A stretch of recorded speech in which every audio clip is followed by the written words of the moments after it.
Yeah, so there wasn't a moment when I said, "Bam, I am a full-time poker player." It was just a sort of, it was something I knew that I could do to make money, and I was making more and more as I got better. And so yeah, now here I am.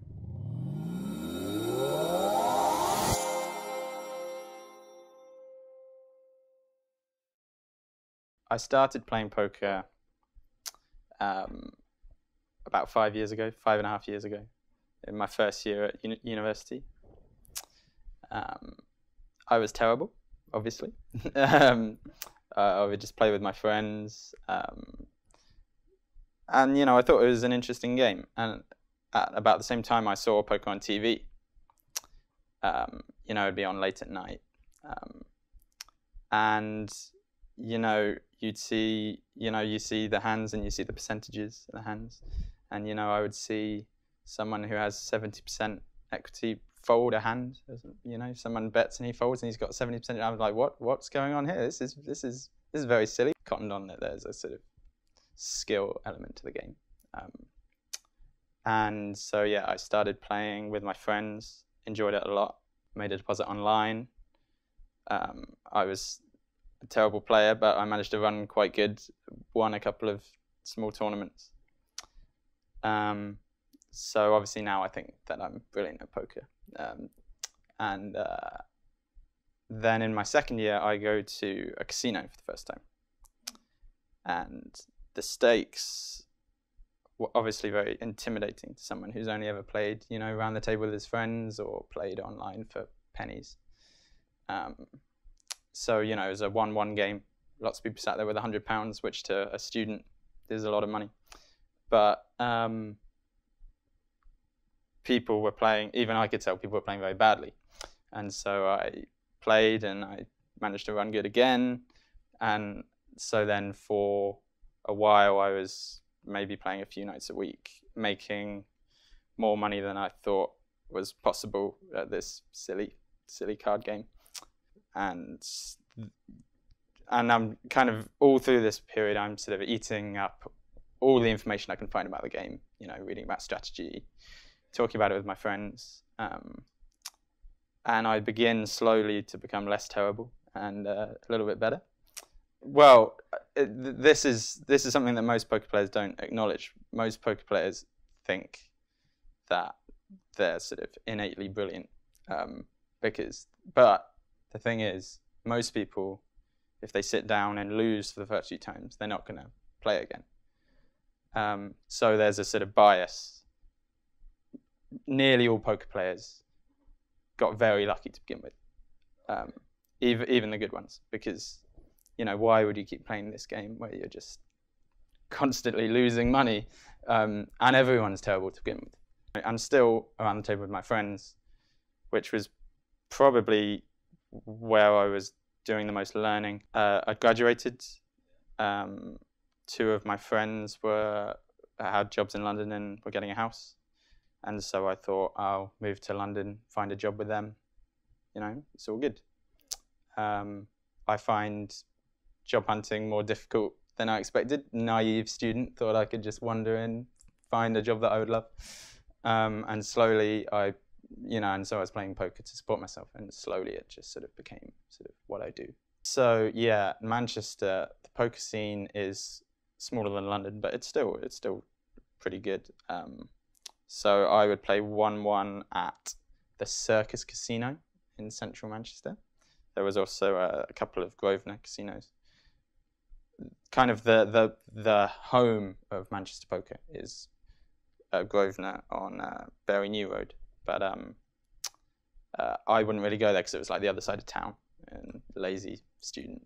I didn't, screw that. So I would play these sort of small games, 1-1, 1-2. So I get to London and I go to the Vic. First time I played in London, played a 1-1 game. But from what I could see, I think they were softer in Manchester. So started playing 1-2. And the games were good. I started playing a lot at the Empire. The games were absolutely fantastic in that period. In my third year, I played a lot online. a lot of pot limit Omaha, high low, not much Texas Hold'em, and I was doing well. And then I moved to London, and so I would just kind of do what I've continued to do to this day, which is spend maybe 2 or 3 months playing live, and then I'll kind of, maybe get a little bit bored with that, and then I'll spend 2 or 3 months playing online. And the online games are very tough, but I find it a kind of good a good way to kind of find out where my game is at that time. Like if I can continue to beat online and sort of see what all of the good players are doing online, and then kind of bring some of that to the live tables, I feel like it improves my game a lot. Oh, for sure, it's an advantage. I mean, there's lots of people who say that if you can beat an online stake, so say you can beat 50 cent $1 online, then you can comfortably beat 10 times the stakes live. So 5, 10, no, let me hold them or something. And the reason they say that is because the games are so much tougher. People are playing much closer to optimal strategy online, which is basically just a function of the fact that you're playing, if you sit down at a 1-2 table live, you're playing 8 people who happen to be at your table.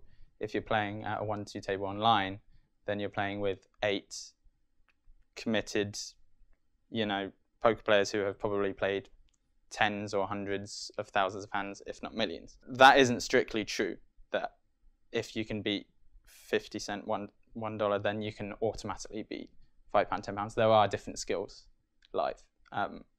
But if you are a good online player, then you should be able to manage to adjust.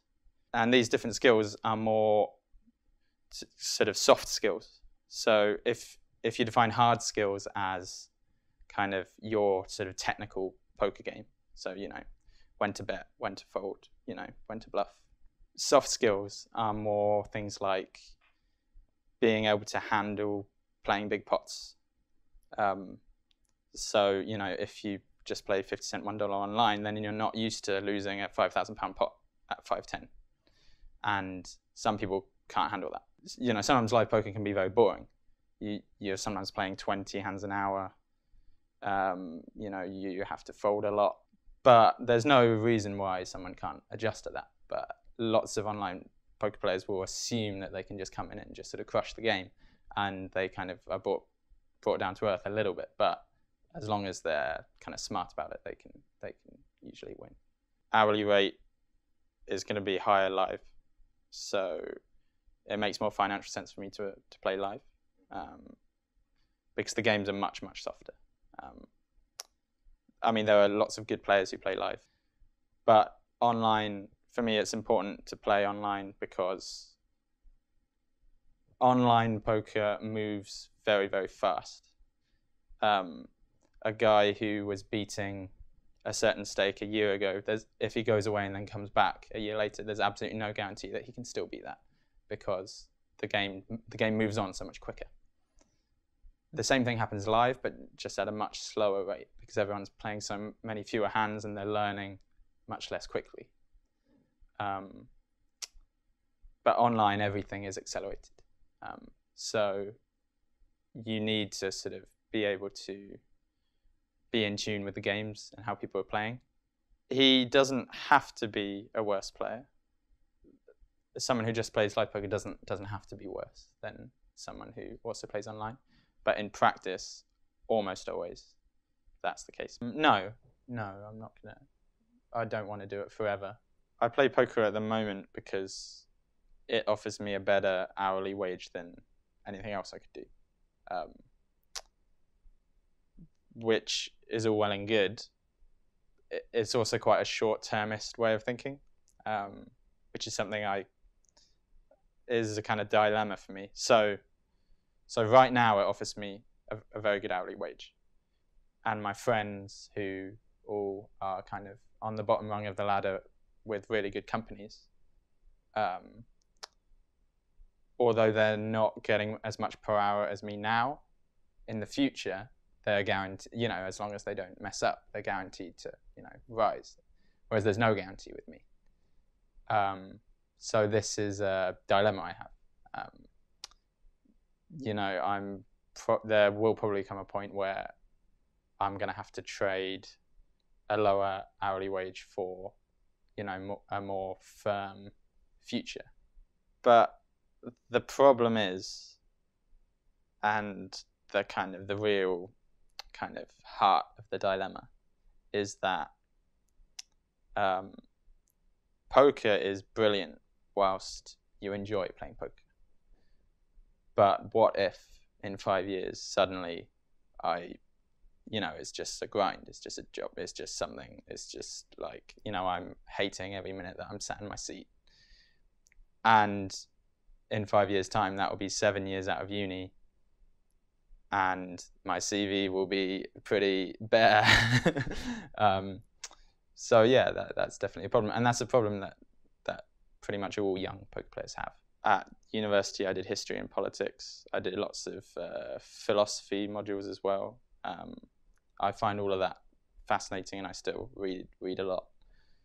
But there's no proper career path for that. Oh well, there's no kind of inevitable career path. It's not like you do medicine, you become a doctor. You do engineering, you become an engineer. And really, when I was quite young, maybe 12, 13, I knew that I wanted to do history at university. But no, I didn't have a sort of a dream job. All through university, I just didn't stress out about it. I just thought, look, at some point, I'll probably decide what I want to do, but I'm not gonna force it. So a big part of poker is managing your money correctly. Many very talented poker players have gone broke just through making bad decisions. So they'll win a big tournament and start playing higher stakes, and they're doing well, and then they, you know, maybe they'll put down a deposit on a house, or they'll go on some holidays, buy a nice watch, go on lots of dinners, and then when inevitably they have a downswing, because this is a fact of poker, in their mind, they're now a player who plays that higher stake, and they don't want to move down because that's not them. That's not how they perceive themselves. And then, you know, things can get quite bad quite quickly, and that's happened to many players. You just need to take your ego out of it and plan for rainy days, pretty much.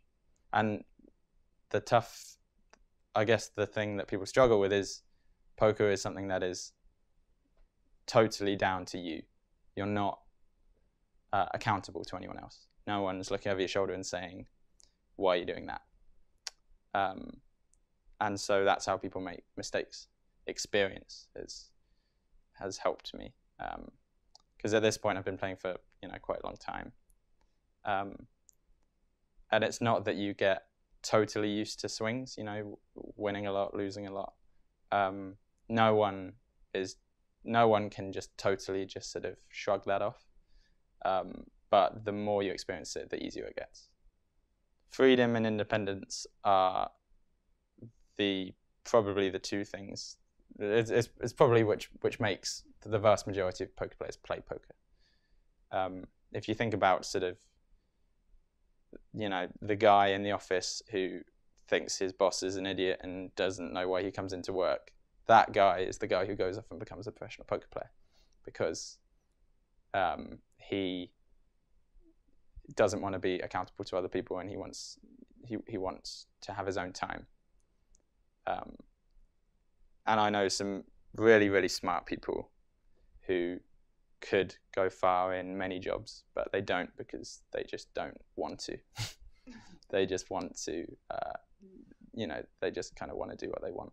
Yeah, you know, they don't want to have to get up at 7:30 in the morning if they don't want to. They don't want to, you know, put on a shirt and tie. They just want to, you know, live their life, have days off when they feel like it, and just sort of have the freedom. I mean, I do still enjoy playing, but I don't have the same sort of. So when I was learning the game, I just couldn't get enough. I'd be reading every day. I'd be watching videos. I'd be, talking endlessly with my friends about it. It's not like that anymore. It is much more a financial, motivation. But having said that, you still need to fundamentally be interested in the game to be successful, because otherwise you're not going to work hard at getting better. You're just going to stand still. And I do still find it interesting. And, there's friends of mine who are good players who I talk to, and I love talking about hands with them.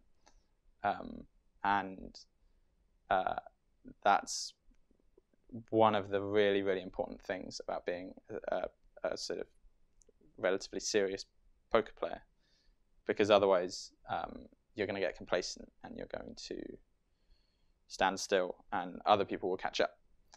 But no, I'm not. I have other things now which I would call hobbies, or which I would call kind of interests. Poker has just got a kind of a place in my life which is kind of, relatively big, but not all-consuming. But there was a session about a month ago where there were these two kids at the table, and they were just talking endlessly about hands, and just about all the players they're playing against, and all of their friends who play poker, and they're just going on and on and on and on. And I'm just sat there thinking, I could really just go watch a film right now. Yeah, that's an interesting question. I mean, I'm certainly not a gambling addict. Like you see, I don't bet on sports. I don't bet on, any other game. I don't find it particularly interesting. I think, and I don't think I'm a poker addict in that I think if I was losing, I wouldn't. If I considered myself to be a losing player, I wouldn't have any interest in playing. But I do like the feeling of winning at poker. No. It's not like a big buzz. It's more a kind of. I think it's just a kind of satisfaction. So for instance, I was talking earlier about looking at the 1-1 game in Manchester and thinking that it was just absurd that people were betting so much on poker. And I sit down and I can kind of pretty quickly judge, who are the good players, who are the bad players. And that kind of progression leads to a feeling of sort of satisfaction. Yeah, I mean, I can't answer that because I don't know. I mean, when I'm sat at a table and there are people who I think are bad players, or who I think, are playing for reasons other than mine. Sometimes some people are just there to gamble. Some people are there because they enjoy the challenge, and some people know they're bad players, but they like playing against better players because they enjoy the feeling of winning a pot against a good player. When I'm there, I'm never sort of judging other people. I'm not kind of thinking in that way. I'm not. I mean, one of the great things about poker is it's kind of whatever you want it to be. For some people, it's a living. For some people, it's a fun hobby that they enjoy getting good at. For some people, it's just a way to, while away a few hours, get away from the wife or whatever. And I think that's one of the really great things about it. But really, I mean, I guess it's the same with any game. Obviously, I don't know him personally, but to take the example of like Phil Ivey, he's considered the best poker player in the world. Like, he'll bet absurd amounts on playing golf, on playing craps, on playing baccarat. But it just so happens he's a very, very sharp guy who has probably won more than anyone else playing poker. But really, the difference between him and, someone just sat in a casino right now, losing all their money, is that he just has a kind of innate skill.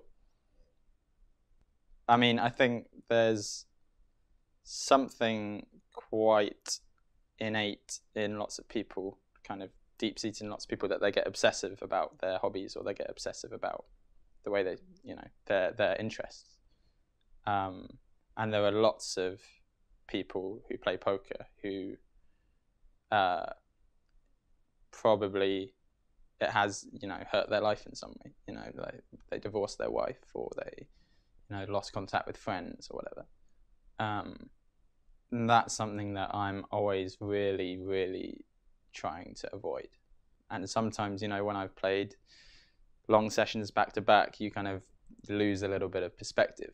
But I always try and kind of, rein it in and have a normal life outside. So most people spend 40 hours a week working, and the rest of the time they have fun with their friends or their family or whoever. And I try to be as much like that as I can. And sometimes that means, playing during the day, even though there's probably better games to play at night, because otherwise I'm just on a totally different schedule to everyone else in my life. And obviously sometimes it still happens because, there's a particularly good game and I think it's worth it. But I try not to become a vampire. Exactly. Yeah, balance. Balance is the word. That's the key. And there's so many people who I play with a lot who clearly have no balance in their life. And I think it affects their poker game badly. Because if poker is all you have in your life, then every losing session is going to be a crisis in your life, right? But if you have other things going on, then it's in perspective. You have, poker's what you do for a certain number of hours a week. You know that you can't win in all of those hours. Okay, fine. I'll come back tomorrow. How people see you is important. Understanding how people see you. Pretty much any image that you have can work. The important thing is understanding what that image is in the eyes of the person you're playing against. So if a person thinks you're tight, then you can exploit that in certain ways. If a person thinks that you're, a maniac, you can exploit that in other ways. But the important thing isn't. So some people sit down and they try and kind of establish an image. So they'll play very tight or whatever, and then they'll try and play off that. But that's not, that's important. But the really important thing is understanding how they're seeing you. Because some people, no matter how tight you play, will misinterpret the information they're given. Yeah, it's changed. I mean, the games have got tougher, a bit tougher, which is something that's never going to change. That's always going to, the games will always be tougher because people will play more. People will play more online. And bad players will slowly drop out of the game, and other bad players will realize they're bad players and improve. Yeah, so I mean, that's, I guess, the biggest difference. But really, things aren't that much tougher. It's interesting. I was talking, I enjoy talking with some of the kind of older guys at the table, people who've been playing since, the 80s or whatever, playing pot limit, stud or whatever. And lots of them say that the games are just so much tougher that, you can't beat them, and all these kids come down and, they're just ruining the game and all this kind of stuff. But really, the games aren't that tough. What's happened is they're used to the games being really, really soft, and they think that's how it should always be. But those days are gone. For lots of people, if I say I play poker, they will say, "Oh, but do you actually win at that?" Or they'll say something like, or they'll just begin talking to me about roulette, or because it's all just and obviously it's normal because they don't know anything about poker or gambling in general.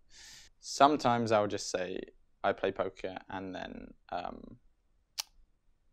if they just kind of don't understand, I'll just try and break it down in a few sentences, and But sometimes, if I'm on a night out or whatever, sometimes I will lie, which is bad. Obviously, I'll say I'm a student, or I'll say, or I'll talk about the other things I do and kind of big them up a little bit more, which I don't like doing, because why should I lie just because they don't understand? But no, I never feel ashamed. I mean, I do feel like I'm doing something that most people just wouldn't get. And that most people wouldn't think is legitimate. But part of sort of growing up is just having this sort of confidence in yourself to do what you're doing and not judge yourself by by how others see you. So many eye-opening things happen at the poker table, but it's mainly to do with the personalities and the characters of people involved. Obviously, you know, some hands are very silly or whatever, but you know, you haven't seen it all before, but it's all kind of par for the course kind of thing. But the people you meet is incredible.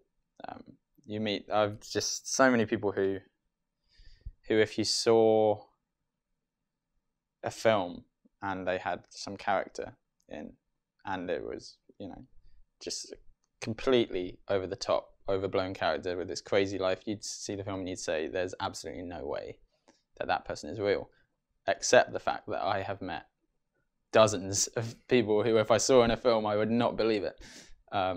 So I agree that London is probably the best city in Europe to play poker. The rake isn't too high, like it is in lots of other places. The range of stakes you can play is probably unmatched. There's lots of 1-1 games, lots of 1-2 games, lots of 2-5 games, 5-10 games, and if you want to play higher, you can play higher in London as well. A relatively recent thing is that Potlam Omaha has been sort of taking off a bit. I was never a member of the International, but at the International you could play dealer's choice games. And this is something that hasn't really, since the International closed, hasn't really been replaced. There's lots of players, presumably, who played that game because it went off several nights a week. But really, there's not much to want for in London. I mean, you've got pretty much everything. You can, if you want to play tournaments, you can play, you know, little £20 ones, or there's £100 ones, or there's usually most months there'll be a £200 or a £500 or £1,000. So yeah, I think London ticks pretty much all the boxes.